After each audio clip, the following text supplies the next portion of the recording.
You are listening to RudolfSteinerAudio.com. If you are listening to the podcast of this, it is located at rudolfsteiner.podbean.com.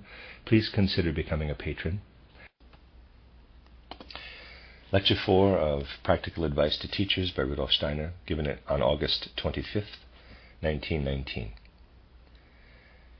Building on ideas we just discussed in our session on general education, I would like to start with a detail of method that is exceedingly important. This detail is also related to our recent discussions of various teaching methods. Footnote, see first 4 discussions in Discussions with Teachers and Lecture 4 in the Foundations of Human Experience, end footnote. You must regard the first lesson you have with your students in every class as extremely significant. In a certain sense, a far more important element will emanate from this first lesson than from all the others. Of course, the other lessons will then have to be turned to account, so that the substance arising in the first lesson becomes fruitful for all the others. Let us imagine in practical terms how we shall shape the very first lesson, for soon you will be making the acquaintance of the children, who will bring with them the consequences of every kind of upbringing, both good and bad. Naturally, I can make only general suggestions here, which you will be able to develop further. The point is that you will not have to follow the misguided educational principles that have been prevalent lately.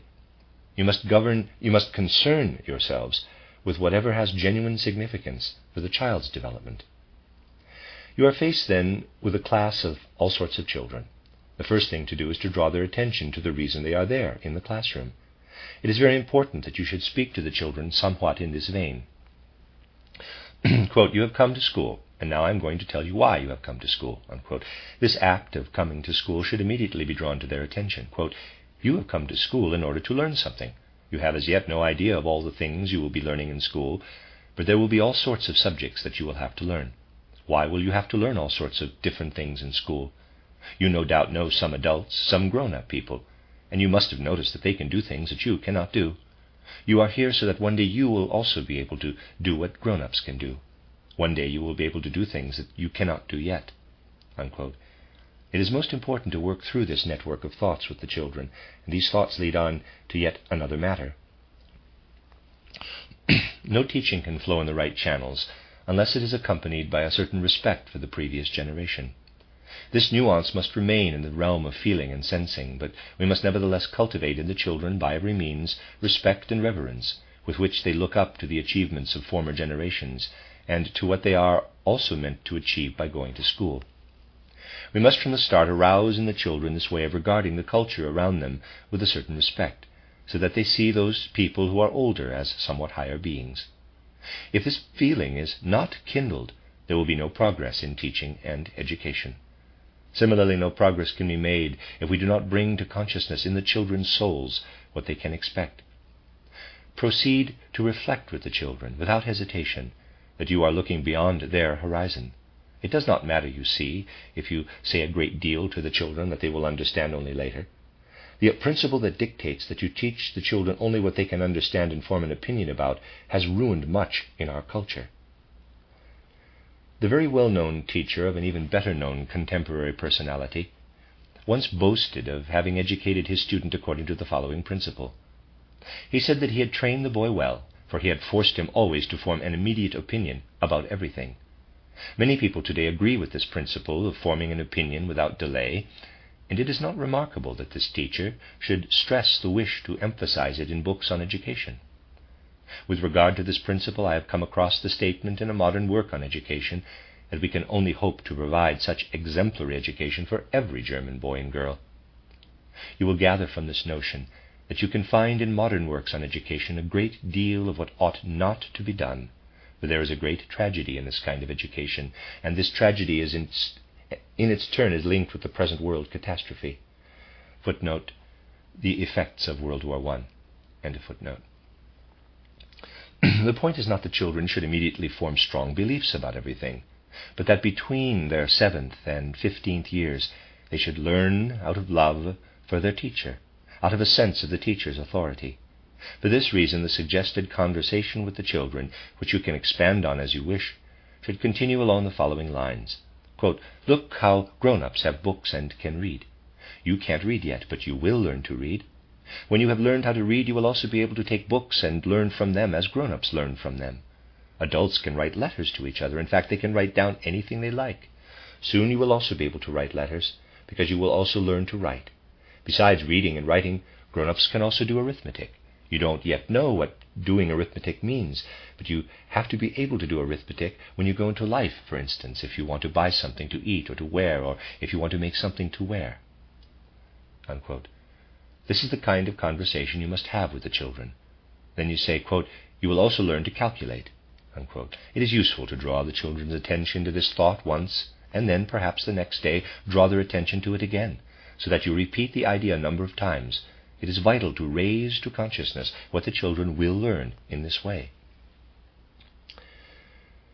It is most important in teaching to become aware, parenthesis, if I may put it this way, parenthesis, of what otherwise remains a force of habit in life. In contrast, there is no advantage in bringing all sorts of things into the lesson simply for their own sake, even when it seems to serve the lesson. You may hear someone recommend that children should bring a box full of used matches to school so that they can be taught how to make patterns with them. Of course, the matches should have a square shape, if possible not round, so that they stay on the slanted desks. Children may be taught, for example, how to arrange the matches in the shape of a house, and so on. Organizing matches in this way is a favorite subject and generally recommended for small children. But rather than offering any real understanding of life, such lessons offer nothing but amusement. Learning by arraying matchsticks and patterns means nothing for inner human nature. Wherever such an activity may lead in later life, people can consider it merely a form of recreation. It is not beneficial to merely introduce play into education. On the contrary, it is our task to bring the fullness of life into education. We should not bring in things that are no more than a diversion. Please do not misunderstand me. I am not saying that play should not be used in education. I mean that games artificially constructed for the lesson have no place in school. There will still be a great deal to say about how play can be properly incorporated into the lessons. How can we work effectively right from the start, particularly in forming the will? The time will come to move on to another matter once there have been enough discussions with the children, as I have outlined. That is, discussions about ways of helping children become more aware of why they come to school, and ways of helping them come to respect and admire adults. Then it becomes useful to say something like, quote, "Look at yourselves. You have two hands, a left one and a right one. These hands are for working. You can do all kinds of things with them." Unquote. In this way you also make them aware of what concerns them as human beings. The children should not just know that they have hands, but become aware of their hands. Naturally, you may be tempted to say that the children are, of course, aware of having hands, but there is a subtle difference between knowing that they have hands with which to work and never having that thought cross their minds. Having spoken with the children about their hands and about working with them, we then proceed to let them do something skillful with their hands. This might even take place in the very first lesson. You might say to them, "Watch me draw this," drawing on left a straight line up and down. "Now take your hand and draw it too." Then we let the children draw what we have drawn as slowly as possible. Actually, it will be a slow process if we call the children up one by one to the blackboard, letting them make their mark on the board and then return to their seats. The most important is that they should digest the lesson properly. Then you might say to the children, quote, "Now I am going to draw this," drawing on the right, which is a half moon, just a curve, half moon curve. "And you can use your hands to draw it too." Unquote. Each child then draws this as well. When they have all finished, you say, quote, "This one is a straight line, and this one is a curved line. With your hands you have just made a straight and a curved line." Unquote. You can help the clumsier children, but you should see to it that each child does it as perfectly as possible from the start. Right from the start we let the children do something, and we must make sure that in subsequent lessons this is repeated a number of times. In the following lesson, for example, we let the children make a straight line and then a curved line. Let us consider a subtle distinction. You need at first attach no great value to letting the children make a straight and a curved line from memory. Once again, you first make the straight line on the board and let the children copy it, and the same with the curved line. Then you ask individual children, quote, "What is that?" Quote, unquote, quote, "A straight line." Quote, "What is that?" "A curved line." You use the principle of repetition by letting the children copy the drawing, and then without repeating it yourself, first letting them name it themselves. It is most important to use this subtle nuance. You must make great efforts to cultivate the habit of doing the right things in front of the children. The educational maxims you believe in must become second nature to you. You need not hesitate quite early on to take out a box of paints and set a glass of water beside it. Indeed, it is a good idea to conduct such lessons quite soon with the children. After you have pinned white paper to the blackboard with drawing tacks, you take up a brush, dip it in the water and then into the paint, and make a small yellow patch on the white surface. When you have finished, you let each child come to the blackboard and make a similar small patch. Each patch must be separated from the others, so that in the end you have several yellow patches. Then you dip your brush into the blue paint and put blue next to your yellow patch, and you let the children come up and put the blue in the same way. Put on the blue in the same way. When about half of them have done this, you say, quote, "Now we shall do something else. I'm going to dip my brush in the green paint and put green next to the other yellow patches," unquote. Avoiding as well as you can making them jealous of one another, you let the remaining children put on the green in the same way. All this will take time, and the children will digest it well. It is indeed essential to proceed very slowly, taking only a very few small steps in the lesson. The time then comes for you to say, quote, "I am going to tell you something that you will not yet understand very well, but one day you will understand it quite well. What you did at the top, where you put blue next to the yellow, is more beautiful than what we did at the bottom, where we put green next to the yellow." This will sink deeply into the children's souls. It will be necessary to return to this thought several times, but they will also puzzle away at it themselves.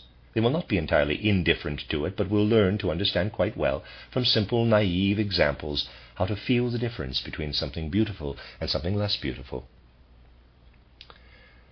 A similar method can be used when you introduce music into the lesson.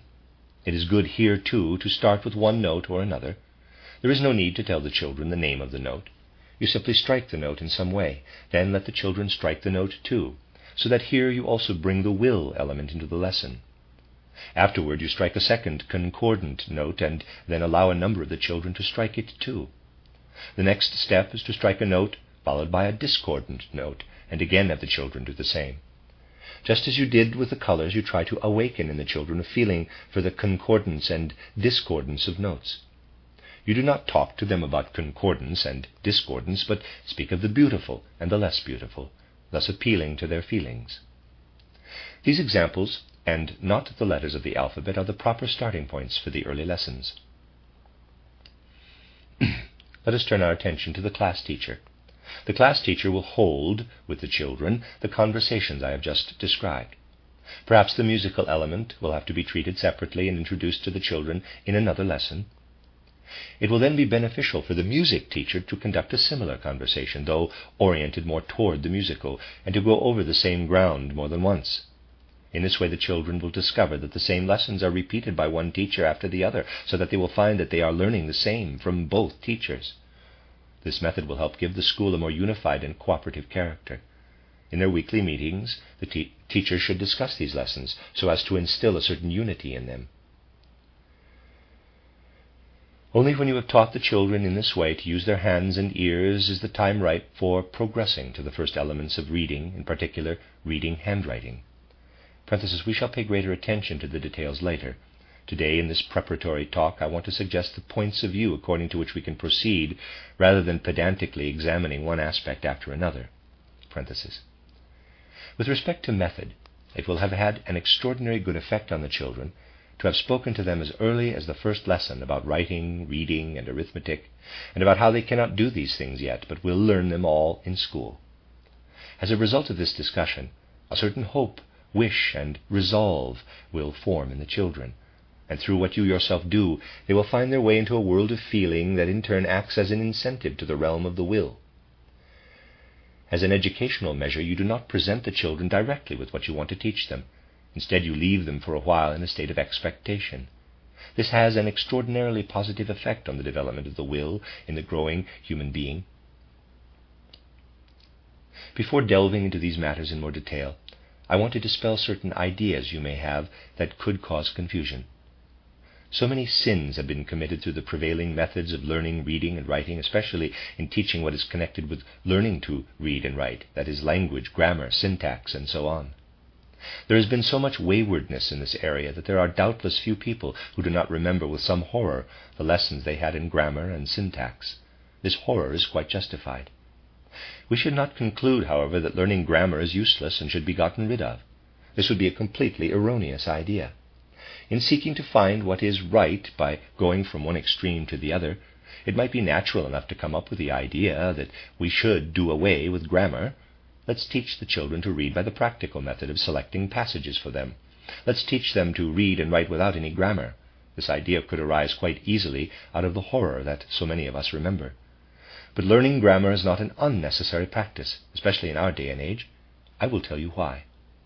What you do when you raise unconscious speech to the grammatical realm... Let me read that again. What do we do when we raise unconscious speech to the grammatical realm, to the knowledge of grammar? We make a transition with our students. We lift speech from the unconscious into the conscious realm. Our purpose is not to teach them grammar in a pedantic way, but to raise something to consciousness that otherwise takes place unconsciously. Unconsciously or semi-consciously, human beings do indeed use the world as a ladder up which to climb in a manner that corresponds to what we learn in grammar. Grammar tells us, for instance, that there are nouns. Nouns are names for objects that in a sense are self-contained in space. It is not without significance for us that we find such objects in life. All things that can be expressed by nouns awaken us to the consciousness of our independence as human beings. By learning to name things with nouns, we distinguish ourselves from the world around us. By calling a thing a table or a chair, we separate ourselves from the table or chair. We are here, and the table or chair is there. It is quite another matter to describe things using adjectives. When I say, the chair is blue, I am expressing a quality that unites me with the chair. The characteristic that I perceive unites me with the chair. By naming an object with a noun, I dissociate myself from it. When I describe it with an adjective, I become one with it again. The development of our consciousness takes place in our relationship to things when we address them. We must certainly become conscious of the way we address them. If I say a verb, for example, a woman writes, I not only unite with the being in relation to whom I used the verb, I also do with her what she is doing with her physical body. I do what she does. My I being does what she does. When I speak a verb, my I joins in with what the physical body of the other is doing. I unite my capital I with the physical body of the other when I use a verb. Our listening, especially with verbs, is in reality always a form of participation. What is at this time the most spiritual part of the human being participates. It simply suppresses the activity. Only in eurythmy is this activity placed in the external world. In addition to all its other benefits, eurythmy also activates listening. When one person says something, the other listens. He engages in his capital I with what lives physically in the sounds, but he suppresses it. The I always participates in eurythmy, and what eurythmy puts before us through the physical body is nothing other than listening made visible. You actually do eurythmy when you listen, and when you actually perform eurythmy, you are just making visible what remains invisible when you listen. The manifestation of the activity of the listening human being is in fact eurythmy. It is not something arbitrary, but rather the revelation of the activity of the listening human being. People today are, of course, shockingly slovenly. At first, when they listen, they do very poor inner eurythmy. By engaging in it as they should, they raise it to the level of true eurythmy. Through eurythmy, people can learn to listen effectively, which they are presently unable to do. I have made certain unusual discoveries in my recent lectures. Footnote. This refers to Steiner's experiences while lecturing on his proposed, quote, threefold social order, unquote. See, for example, Günther Wachsmuth, The Life and Work of Rudolf Steiner, pages 354 to 361. End of footnote. Speakers come forward during discussions, but from what they have to say, one quickly notices that they really never heard the lecture, not even in the physical sense. They heard only certain parts of it. This is enormously significant, particularly in the present era of our human development. Someone enters into the discussion and says whatever he or she has been used to thinking for decades. You find yourself speaking in front of people with socialist ideas, but they will hear only what they have always heard from certain activists. The rest is not heard even in the physical sense. Sometimes they innocently admit as much by saying, quote, Dr. Steiner says a lot of good things, but he never says anything new, unquote. People have become so rigid in their listening that they become confused about anything that is not already fossilized gradually within them. People cannot listen, and will become increasingly less able to do so in our age, unless the power of listening can be reawakened by eurythmy. The human soul being must find healing again. It will be particularly important in school to supplement the healthy qualities provided by gymnastics, which benefits the body and everything that takes account only of the physiology of bodily functions. The other important factor is the health of the soul. To provide benefits for the soul requires that gymnastics lessons alternate with eurythmy lessons. Although eurythmy is primarily an art, its health-giving forces will be especially salutary to the students. In eurythmy they will not simply learn something artistic.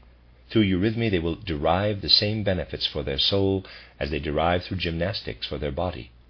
The way these two disciplines complement each other will be very helpful.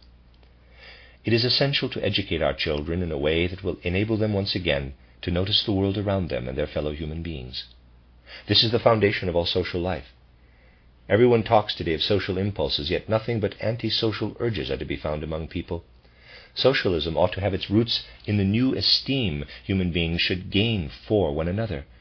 But there can be mutual esteem only when people really listen to each other. If we are to become teachers and educators, it will be vastly important that we become attentive to these matters once more. Now that you know that when you say a noun, you dissociate yourself from your environment. When you say an adjective, you unite yourself with your surroundings. And when you say a verb, you blossom out into your environment and move with it. You will speak with quite a different inner emphasis about the noun, the adjective, and the verb than you would if you were not aware of these facts. All this is still only a preliminary discussion, and will be continued later. For the moment, I really want to evoke certain ideas, the absence of which might lead to confusion. It is extraordinarily important for us to know what it means for a person to become conscious of the structure of language. In addition, we must develop a feeling for the great wisdom in language. This feeling, too, has all but died out today. Language is far cleverer than any of us. You will surely believe me when I say that the structure of language has not been formed by human beings. Just imagine what would have been the result if people had sat in parliaments in order to decree in their cleverness the structure of language. It would result in something about as clever as our laws. The structure of language, however, is truly more clever than our statutory laws. Inherent in the structure of language is the greatest wisdom, and an extraordinary amount can be learned from the way a people or a tribe speaks. Entering consciously in a living way into the framework of language, we can learn a very great deal from the genius of language itself. It is extremely important to learn how to feel something definite in the activity of the spirits of language. To believe that the genius of language works in the structure of language is of great significance. This feeling can be extended further, to the point where we realize that we human beings speak, but animals cannot yet speak. They have at most the beginnings of articulated speech. In our day and age, when people like to confuse everything, speech is ascribed even to ants and bees. But in the light of reality, this is nonsense. It is all built on a form of judgment to which I have frequently drawn attention. There are some natural philosophers today who consider themselves most wise and say, quote, "Why should not plants too have a will life and a feeling life? Are there not plants, the so-called carnivorous plants, that attract small animals that fly near them and then snap shut on them when they have settled? These are beings that seem to have a will relationship with whatever comes into their vicinity, but we cannot claim that such outward signs are really characteristics of will. When I meet this attitude of mind, I usually use the same form of logic and say, I know something that also waits till a live creature comes near it and then encloses and imprisons it, a mousetrap. The mere workings of a mousetrap might therefore just as well be taken as proof that it possesses life as the nature of the Venus flytrap is taken as proof that it possesses consciousness. We must be profoundly conscious that the power of articulate speech is a human possession, and we must also be aware of our position in the world compared with the other three kingdoms of nature. When we are conscious of it, we also know that our I is very much bound up with everything that constitutes speech, even though today's way of speaking has become very abstract for us. But I would like to make you aware of something that will give you a new respect for language.